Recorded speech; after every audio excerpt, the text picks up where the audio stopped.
بسم اللہ الرحمن الرحیم۔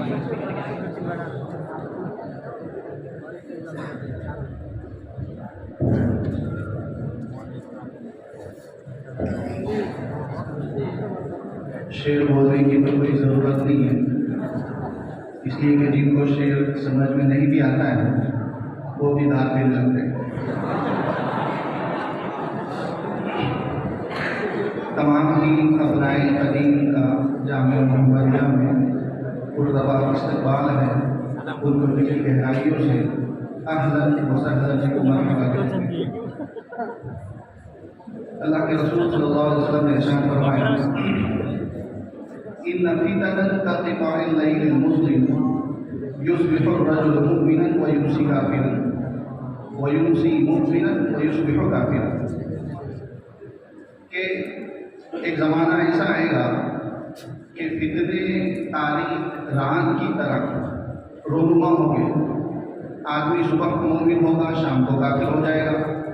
شام کو مومن ہوگا، صبح کو کافر ہو جائے گا۔ اسی طرح ایک دوسری روایت حضرت ابو ہریرہ رضی اللہ تعالیٰ عنہ سے منقول ہے، جس میں اللہ کے رسول صلی اللہ علیہ وآلہ وسلم ارشاد فرماتے ہیں کہ اخیر زمانے میں فتنے بارش کے قطروں کی طرح تسلسل سے رونما ہوں گے۔ اللہ کے رسول صلی اللہ علیہ وسلم کی جو پیشین گوئی ہے وہ اس اخیر دور سے متعلق ہے کہ بہت سارے سال میری امت پر ایسے آئیں گے کہ اس میں دھوکہ ہی دھوکہ ہوگا۔ آدمی جو بددیانت ہوگا اس کو دیانتدار سمجھا جائے گا، جو دیانتدار ہوگا اس کو بددیانت سمجھا جائے گا۔ اسی طرح رویبضہ یعنی نااہل اور کمتر درجے کے لوگ یہ قوم کے ذمہ دار اور نمائندہ بن جائیں گے۔ اللہ کے رسول صلی اللہ علیہ وسلم نے جس فتنے کی نشاندہی فرمائی ہے اور ان احادیث مبارکہ میں جس فتنے کی طرف آپ نے پیشین گوئی فرمائی ہے وہ فتنے آج طرح طرح سے رونما ہو رہے ہیں، طرح طرح سے وہ فتنے سر اٹھا رہے ہیں۔ انہی فتنوں میں ایک فتنہ ہے جو ہمارے سامنے سر اٹھا رہا ہے، وہ شکیلیت کا فتنہ ہے، جو قادیانیت کا ایک نیا روپ ہے۔ ہم اپنے ابنائے قدیم سے جو یہاں موجود ہیں ان میں یقیناً بہت سارے ائمہ ہیں، بہت سارے مکاتب کے اساتذہ ہیں، تو یقیناً ان کا ایک حلقہ احباب ضرور ہوگا اور جو امام ہوتا ہے اس کا ایک حلقہ ضرور ہوتا ہے۔ تو ان تمام ابنائے قدیم سے یہ مؤدبانہ التماس ہے کہ اس فتنے کی طرف بھی آپ توجہ فرمائیں۔ جیسے آپ قوم کے نونہالوں کی دینی تعلیم و تربیت کی فکر کرتے ہیں، اسی طرح سے قوم کے نوجوانوں کے ایمان کو بچانے کی بھی فکر کرتے ہیں، اسی طرح سے قوم کے عقائد کی حفاظت کرنے کی بھی ہمیں فکر کرنا ہے۔ یہ فتنہ بڑی تیزی سے قوم کے اندر پھیل رہا ہے۔ ملک کے مختلف مقامات پر، ملک کی مختلف ریاستوں میں بہت سارے ایسے نوجوان ہیں جو اس فتنے کی زد میں آ کر اپنے ایمان سے ہاتھ دھو رہے ہیں، منکرین نبوت ہو رہے ہیں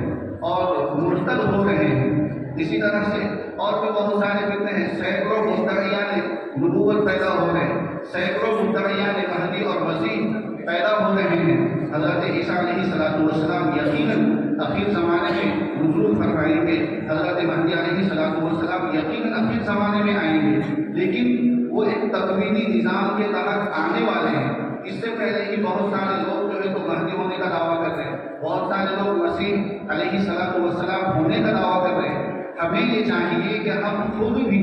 ان فتنوں سے آگاہ رہیں اور اپنی قوم کو بھی ان فتنوں سے آگاہ کرنے کی فکر کریں۔ خصوصاً جدید تعلیم یافتہ طبقہ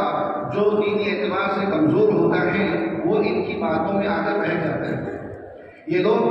بڑے ہی خفیہ طریقے سے اپنی محنت کرتے ہیں، چونکہ ان کا ظاہری لباس جو ہوتا ہے وہ دینی پیرائے میں ہوتا ہے، داڑھی ہوتی ہے، ٹوپی ہوتی ہے، مولانا لباس ہوتا ہے، کرتے پاجامے کے اندر ہوتے ہیں، تو کوئی ان کو پہچان نہیں پاتا کہ یہ اس فتنے سے متاثر ہیں،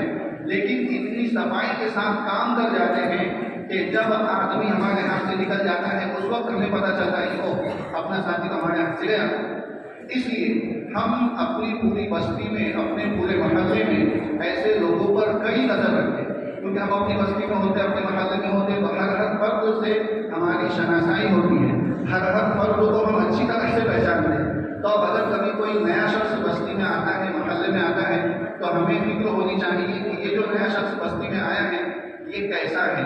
اس کی نماز کیسی ہے، یہ لوگوں سے ملنا جلنا اس کا کیسا ہے۔ تو جب ہم ان تمام چیزوں پر نظر رکھیں گے تو بہت حد تک ہم اس فتنے کی سرکوبی کرنے میں کامیاب ہو جائیں گے، ورنہ ایک وقت ایسا آئے گا کہ ہم اپنے کسی مسلمان بھائی سے بات کر رہے ہوں گے اور وہ مرتد ہو چکا ہوگا، وہ ایمان سے خارج ہو چکا ہوگا۔ اس لیے ہمیں یہ چاہیے کہ ہم اس فتنے سے پوری طرح آگاہی حاصل کریں اور عوام کو بھی اس فتنے کی ہلاکت و بربادی سے بچانے کی فکر کریں، اور موقع و موقع ان کی ہم دینی رہنمائی کی بھی فکر کرنے کی کوشش کریں۔ اس کے لیے ایک نصیحت تو یہ ہے کہ بہت سارے جو نوجوان ہوتے ہیں، دینی تعلیم سے جو نابلد ہوتے ہیں، جدید تعلیم یافتہ طبقے کے جو نوجوان ہوتے ہیں، وہ اکثر یوٹیوب یوز کرتے ہیں، اور یوٹیوب پر ہر چیز ملتی ہے، اچھی چیز بھی ملتی ہے، بری چیز بھی ملتی ہے۔ تو اس میں مستند علماء کرام کے بیانات سننے کے لیے ان کو کہیں، اور ہر کہہ و مہ کے بیانات سننے سے ان کو پرہیز کرنے کے لیے کہیں، بلکہ ان کو ہم خود متعین کریں کہ بھائی آپ ان لوگوں کے بیانات نہ سنیے، آپ علماء کے بیانات سنیے۔ آپ مثال کے طور پر مولانا طارق جلیل صاحب کے بیانات سنیے، مولانا سجاد صاحب نعمانی اور کے بیانات سنیے۔ اس طرح جو مستند علماء ہیں، ہم کہیں کہ آپ ان لوگوں کے بیانات سنیں، اس کے علاوہ اور کسی کے بیانات نہ سنیں، اور ساتھ ساتھ ان کو یہ بھی نصیحت کریں کہ اگر آپ کو کوئی مصیبت اور پریشانی آتی ہے، کوئی اشکال وغیرہ ہوتا ہے، تو آپ ہم سے رجوع کریں۔ ہمیں اگر معلوم ہوگا تو ہم آپ کو بتا دیں گے، اور ہمیں اگر معلوم نہ ہو تو ہم اپنے اساتذہ سے یا بڑے علماء سے پوچھ کر آپ کی اس کی طرف ہم رہنمائی فرما دیں گے۔ اخیر میں اللہ تعالیٰ سے دعا ہے، اللہم ارنا الحق حقا وارزقنا اتباعہ وارنا الباطل باطلا وارزقنا اجتنابہ، وما توفیقی الا باللہ۔